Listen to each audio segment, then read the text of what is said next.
যে ব্রহ্মা অভিশপ্ত হয়েছেন গোবিন্দের কাছে, যমন ঘরে জন্মগ্রহণ করবে সে। গোবিন্দ বলেছে যমন ঘরে জন্ম নেবে, যমন ঘরেই জন্ম নিল। কোথায় জন্ম নিল? বর্তমান বাংলাদেশ, জেলাটার নাম খুলনা জেলা। খুলনা জেলার পুরহন গ্রাম, সেই গ্রামে জন্মগ্রহণ করেছিলেন ব্রহ্মা হরিদাস ঠাকুর। আস্তে আস্তে কথা না। এইবার কথা হচ্ছে যে আগেকার দিনে এই যে আমাদের হরিদাস ঠাকুরের, আপনাদের আগে প্রথমেই বলে দিই, হরিদাস ঠাকুরের জন্ম বৃত্তান্ত নিয়ে কিন্তু অনেকগুলো মতভেদ আছে বাবা, অনেকগুলো মত পার্থক্য আছে। কেউ বলেছে ব্রাহ্মণের ঘরে জন্ম, কেউ বলেছে মুসলমানের ঘরে জন্ম, আবার কেউ বলেছে ব্রাহ্মণের ঘরে জন্ম কিন্তু মুসলমানের ঘরে পালিত। তা কোনটা ঠিক কোনটা বেঠিক আমি তর্কের মধ্যে যাচ্ছি না, কিন্তু সর্বজন বিদিত আছে বা সব থেকে বেশি সংখ্যক লোকের ভোট হচ্ছে যে ওই জন্মগ্রহণ করেছে ব্রাহ্মণ পরিবারে কিন্তু পালিত হয়েছিল যমন ঘরে, মুসলমানের ঘরে। হ্যাঁ, তা এই যে যমন ঘরে তিনি এলেন, কেননা আমরা তো মানুষের জাত বিচার করব জন্ম থেকে নয়, আমরা মানুষ থেকে ধরবো, সে কোন জাতে জন্ম নিল সেটা আমার দেখার দরকার নেই। তো এই পুরহন গ্রাম, সেইখানে জন্মগ্রহণ করলেন এই শিশুটি, ব্রহ্মা জন্মগ্রহণ করলেন। পুরহন গ্রামে জন্মগ্রহণ করলেন ব্রহ্মা, কিন্তু এমন কপাল, এমন তার ভাগ্য যে জন্মগ্রহণ করার পর 6 মাস 7 মাসের শিশু, সেই শিশু অবস্থাতেই তার বাবা মা দুইজনকেই সেই শিশুটি হারিয়ে ফেললেন। কেন? মড়ক মহামারীতে পুরো গ্রামটা উজাড় হয়ে গেল। বাবারা মায়েরা, আগেকার দিনে চিকিৎসা ব্যবস্থা এত উন্নত ছিল না। চিকিৎসা ব্যবস্থা তো উন্নত ছিল না বলে আগেকার দিনে একটা গ্রামে যদি মড়ক লাগতো পুরো গ্রামটা শেষ হয়ে যেত। আপনার এখানে যারা বয়স্ক মানুষ আছেন তারা জানবেন, আপনাদেরও কোনো ছোটবেলায় বা আপনাদেরও কোনো এইরকম সময় আপনারাও দেখেছেন যে কোনো একটা গ্রামে মড়ক লাগা মানে পুরো কলেরায় পুরো গ্রামটা শেষ হয়ে যায়। তো সেই পুরহন গ্রাম মড়ক লেগে শেষ হয়ে গেল পুরো গ্রামটি, একটাও কেউ বেঁচে নেই মায়েরা। সমাজ ব্যবস্থা অনুসারে তখনকার দিনের আমাদের বাংলা রাজত্ব করছে ইসলাম সম্প্রদায়ের শাসকরা। ইতিহাস পড়বেন, দুটো বংশের নাম আপনারা জল করে দেখতে পারবেন, একটা হচ্ছে ইলিয়াস শাহ, একটা হচ্ছে হুসেন শাহ। এই দুটো বংশ আমাদের বাংলায় নবাবী ইসলামী শাসক আমাদের ছিল।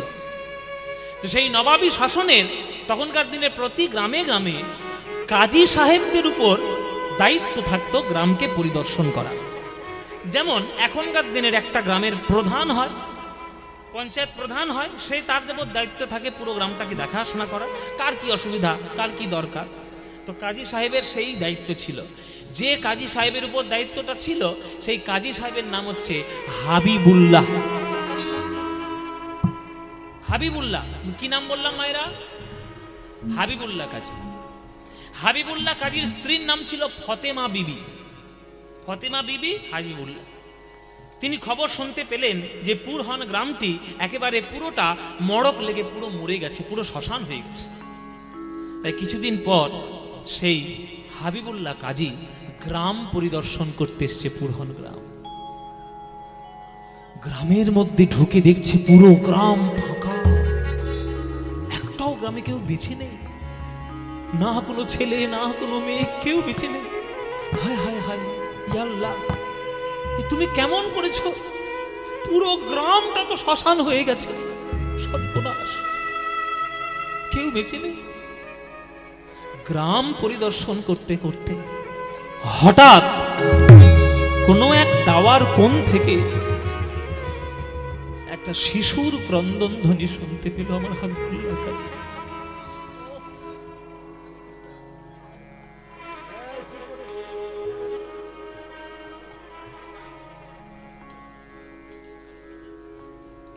দাওয়ার কোণ থেকে একটা শিশুর ক্রন্দন ধ্বনি শুনতে পাচ্ছে আমার হাবিবুল্লাহ কাজী।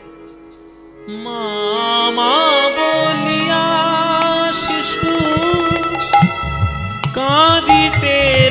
লাগিল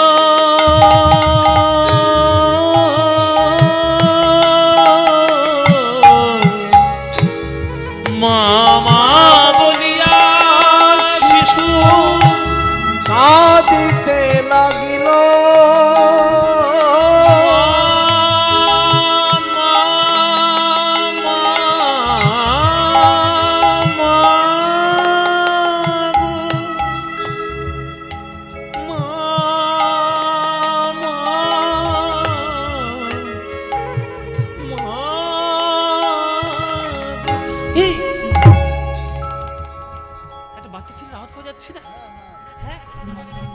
কাঁদছে না? কোথায় ছুটে দেখ, কোথায় বাচ্চাটা আছে, খুঁজে দেখ, চারিদিকে ছুটে দেখ।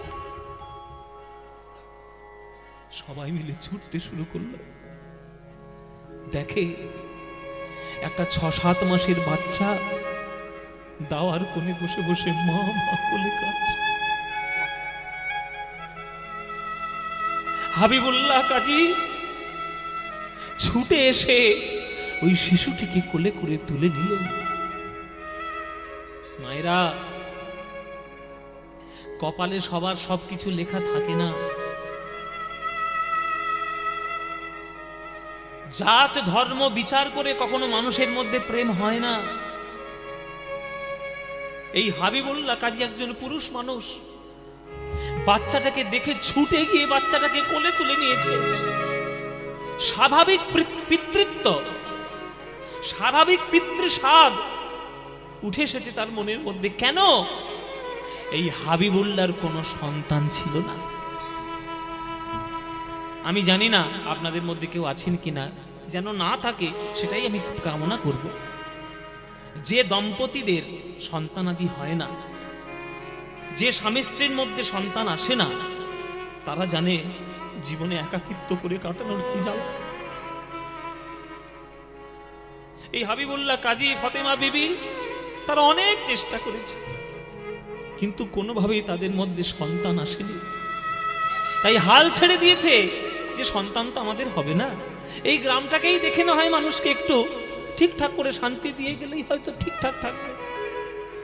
কিন্তু তাদের ভাগ্যেই যে ওই শিশুটি আসবে তারা তো জানেন আগের থেকে। ওই ছেলেটা যখন কাঁদছে মা মা বলে, হাবিবুল্লাহ ছুটে গিয়ে বাচ্চাটাকে কোলে তুলে নিয়েছে। আগো, এই এত দুধ খাওয়া শিশু, এই শিশুটা মা হারিয়েছে, বাবা হারিয়েছে। আয় আয় আয় বাবা, আমার কোলে আয় বাবা, আয় আমার কোলে। মা মা বলিয়া শিশু কাঁদিতে লাগিল, আর হাবিবুল্লাহ কাজী এসে তারে কোলে তুলে নিল। হাবিবুল্লাহ কাজী এসে কোলে তুলে নিল। না না না না, কাঁদিস না রে, কাঁদিস না রে, না না কাঁদিস না রে, কাঁদিস না রে। ওরে অমন করে মা মা বলে কাঁদিস না রে, কাঁদিস না রে। ওরে অমন করে মামা বলে কাঁদিস না রে, কাঁদিস না রে। ফতেমা, ও ফতেমা, দেখো দেখো দেখো, আজকের একটা আশ্চর্য ঘটনা হয়েছে। দেখো, আল্লাহ আমাদের দোয়া কবুল করেছে, আল্লাহ আমাদের দোয়া শুনেছে। এই দেখো, এই দেখো, তোমার জন্য কি উপহার আমি নিয়ে এসেছি। দেখো, এ কে স্বামী? এই বাচ্চাটি কার?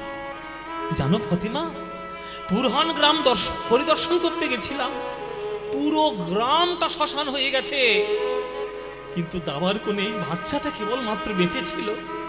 বলো বলো, আল্লাহ আমাদের দোয়া কবুল করেনি? বলো। আরে বাবা, সন্তান তো সন্তানই হয়, নিজের হোক বা পরের। আমাদের অঙ্গজাত সন্তান না হয় নাই হয়েছে, আল্লাহ আমাদের দোয়া কবুল করে একটা শিশুকে আমাদের কোলে পাঠিয়ে দিয়েছে। ফতেমা, এই ছেলেটাকেই তুমি আজ থেকে কোলে তুলে নাও। আজ থেকে এই তোমার ছেলে, এই তোমার সন্তান। মায়েরা, যে খায় চিনি তারে যোগায় চিন্তামণি। বেশি চিন্তা করবেন না, আপনার চিন্তা একজন করে রেখেছে, শুধু আপনাকে কাজ করতে হবে, আর কিচ্ছু করতে হবে না। যেমন করবেন ফল পেয়ে যাবেন। কর্মণ্যবধিকারস্তে মা ফলেষু কদাচন মা কর্মফল হেতুর্ভমা সঙ্গস্তনি কর্মণি। কাজ করে যাও, কাজ করে যাও, ফলের কথা চিন্তা করো না। তারা কাজ করে গেছে, তাই আল্লাহ তাদের কোলে একটা সুন্দর শিশুকে পাঠিয়ে দিয়েছে। ফাতেমা বিবির কোলে শরণ লইল, ফাতেমা বিবির কোলে শরণ লইল, ফাতেমা বিবির কোলে শরণ। ফাতেমা বিবির কোলে শরণ নিল ওই শিশুটি। ধীরে ধীরে বড় হচ্ছে বাবা মায়ের কোলে, স্নেহ পাচ্ছে। স্নেহ কার তরফ থেকে আসছে সেটা তো সে জানবে না। সে মুসলমানের ঘর থেকে আসছে না হিন্দুর ঘর থেকে আসছে না খ্রিস্টান ঘর থেকে আসছে, স্নেহ তো স্নেহ হয়। বাতাস যেমন বাতাস হয়, শূদ্রের পাড়া দিয়েও বয়ে যায়, ব্রাহ্মণের পাড়া দিয়েও বয়ে যায়, সবার ঘরে সমানভাবে বাতাস যেমন বয়ে যায়, তেমনি স্নেহ প্রেম এগুলো প্রকৃতির স্বাভাবিক ব্যাপার। এর সঙ্গে কারোর কোনো দ্বন্দ্ব নেই, এ সবার মধ্যে একইভাবে থাকবে, কারোর মধ্যে বেশি কারোর মধ্যে কম। ফাতেমা বিবির কোলে ছেলেটা মানুষ হচ্ছে, আমার হাবিবুল্লাহ কাজীর কোলে ছেলেটা মানুষ হচ্ছে। ধীরে ধীরে 1 2 3 4 5 7 8 বছর বয়স হলো হারেসের। হারেস নাম দিল তার বাবা মা। ছোটবেলায় তার বাবা মা হারিয়ে গেছে, তো বাবা মা হারিয়ে গেছে বলে নাম দিয়েছে তার হারেস। হারেস বড় হলো 7 8 বছর মতো বয়স হলো। যার হয় তার 4এই হয়, আর যার হবার নয় তার 84তেও হবার নয়। আপনাদেরকে বলে দিন মায়েরা, যে বাচ্চাটা বড় হয়ে কিছু একটা হবে তার ছোটবেলা থেকে লক্ষণ আপনি বুঝতে পারবেন। ছোটবেলা থেকেই সেই লক্ষণগুলো প্রকাশ পাবে। বুদ্ধি বেশি ভালো হবে, অতিরিক্ত কথা বলবে, আবার অতিরিক্ত রাগও করবে, জেদি হবে। এইসব ছেলেগুলো দেখলে বুঝবেন যে সেই ছেলে বড় হয়ে একদিন না একদিন কিছু একটা হবেই হবে। তাই প্রচন্ড প্রতিভাবানকে ছোটবেলা থেকেই বোঝা যায়। এই হারেস কেউ তার বলে দেয়নি, কেউ তার শিখিয়ে দেয়নি, সে ইসলাম ধর্মের ঘরে বাস করে, কিন্তু তুলসী মন্দির দেখলে স্বাভাবিকভাবে গিয়ে তার চরণে গিয়ে প্রণাম করে, স্বাভাবিক চরণে প্রণাম করে, কেউ তাকে শিখিয়ে দেয়নি। আপনারা আজকে যেমন দারোন্দা গ্রামে কীর্তন শুনতে এসছেন, সেখানেও তো আশেপাশে কোথাও না কোথাও কীর্তন হতো, সেইখানে ছুটে যায় হারেস কীর্তন শুনতে। আর কীর্তন শুনতে যায়, একেবারে কীর্তনিয়া সামনে গিয়ে বসে। কীর্তনিয়া কি বলছে শুনবো, কি তত্ত্ব বলছে, কি দর্শন বলছে, কেমন গান গাইছে, কি তাল গাইছে, সমস্ত কিছু শুনবো, একদম সামনে গিয়ে বসবে। তা আজকের একটা গ্রামে কীর্তন হচ্ছে, হারেস শুনতে গেছে। আচ্ছা এটাও বলে দিই, তার বন্ধু বান্ধবরা কিন্তু তার বারণ করে, এই কোথায় যাচ্ছিস রে? হ্যাঁ?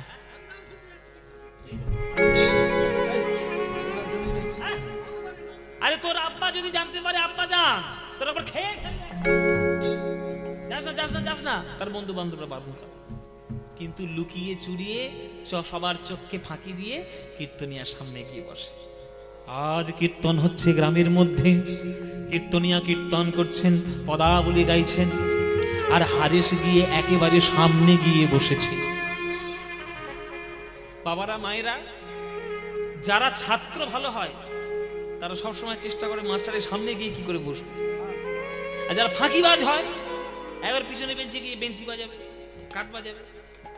আমিও তো স্কুল করেছি, তবে আমি লাস্টের বেঞ্চের কখনো স্টুডেন্ট ছিলাম না ভাই, আমি একদম ফার্স্টের বেঞ্চের স্টুডেন্ট ছিলাম।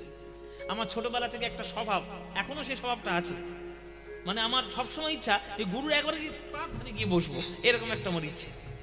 ওই জন্য স্কুলে আমি সকালবেলা খেতাম কি না খেতাম আমার দেখার দরকার নেই, আমি আগে যাব স্কুলে, লাইন দিয়ে গিয়ে সামনের বেঞ্চে গিয়ে বসবো।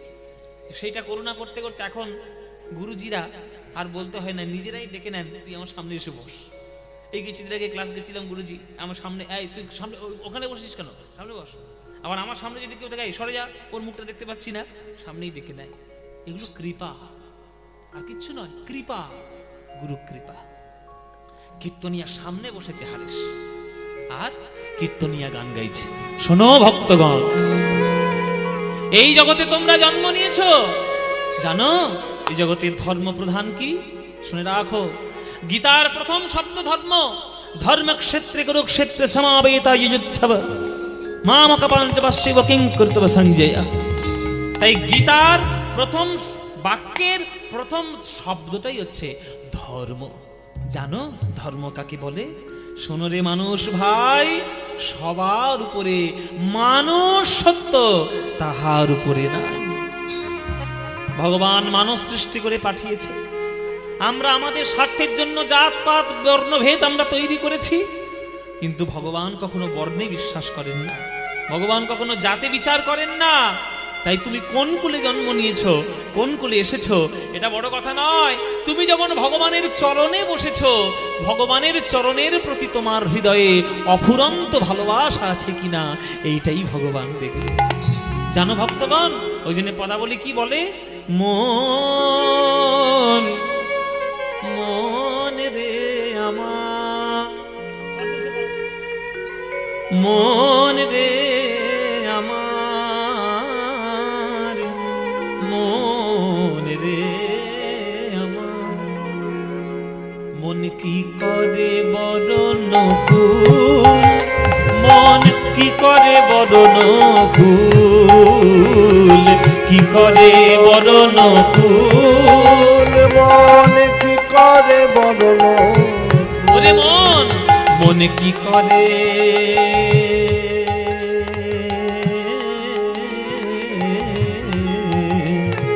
মন কি করে বরণ কুল, মন কি করে বরণ কুল। ওগো যে কুলে